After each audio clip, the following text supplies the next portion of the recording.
Oo, gulat ako dun.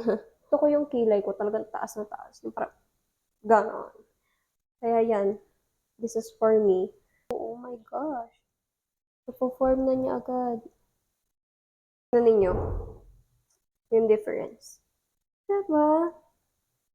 Ganda. And hindi siya mabaho ah. Try kong tinry na ganito. Hindi siya ganito kakapit.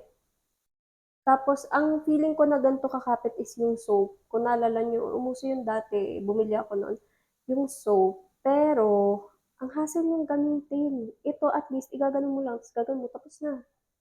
Wala ka nang kailangan lagyan ng water. Parang ibabrush mo pa siya pag ganun, di na. Diretso na siya.